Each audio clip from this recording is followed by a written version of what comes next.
Water diplomacy is about more than just sharing resources. It's a powerful tool in geopolitics. In a world where fresh water is increasingly scarce, nations are using water to build alliances, exert influence, and even gain leverage in larger geopolitical strategies. Let's dive into the evolving role of water diplomacy on the global stage.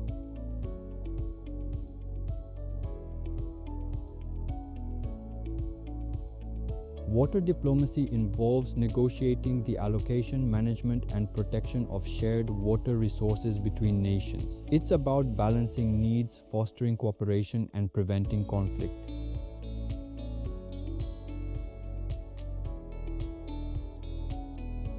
But in today's geopolitical landscape, water has become a strategic asset, a source of both collaboration and contention.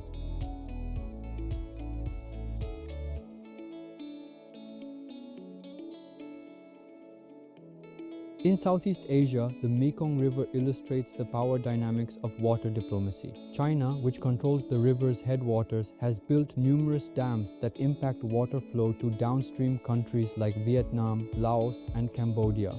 Downstream nations argue that these dams threaten agriculture, fisheries, and livelihoods. For China, however, controlling the Mekong offers both energy security and political leverage in the region.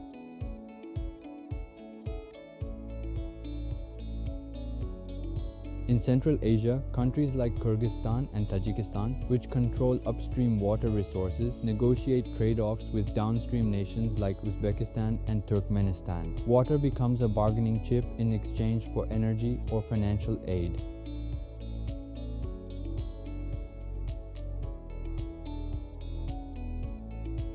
Nowhere is the strategic role of water more evident than in the US-China relationship. As the world's two largest economies, their interests often intersect and clash over shared water resources and the broader implications of water security.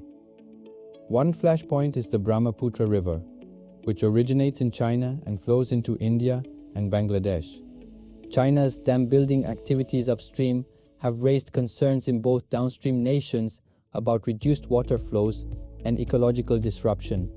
The United States has supported India's calls for greater transparency and data sharing from China, framing water security as part of broader efforts to counterbalance Chinese influence in the Indo-Pacific region.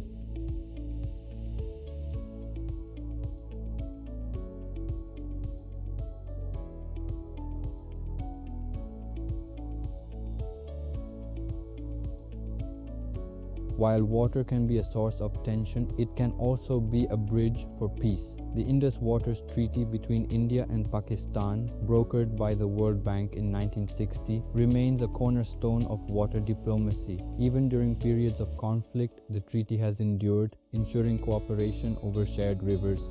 Similarly, agreements like the Minute 319 framework between the US and Mexico over the Colorado River highlight how nations can adapt to changing realities through dialogue and shared responsibility.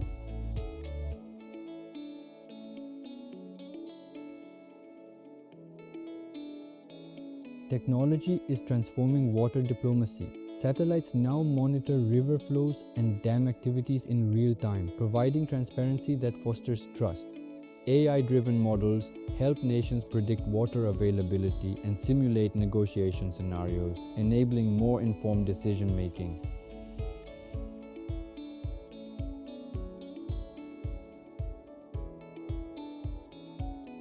But water diplomacy isn't without its challenges. Disputes over new dams, the impacts of climate change, and the lack of binding international agreements often strain relationships between nations. Yet, forums like the Mekong River Commission and the Nile Basin Initiative show that sustained dialogue and cooperation can overcome even the most complex challenges. Water diplomacy is about more than managing a resource. It's about building trust, fostering cooperation, and shaping a more stable and equitable world. In an era of rising scarcity, the power of shared waters to unite us has never been more critical. In our next episode, we'll explore how grassroots movements are shaping water policies, proving that big change often starts at the community level. Join us to discover how local action drives global impact.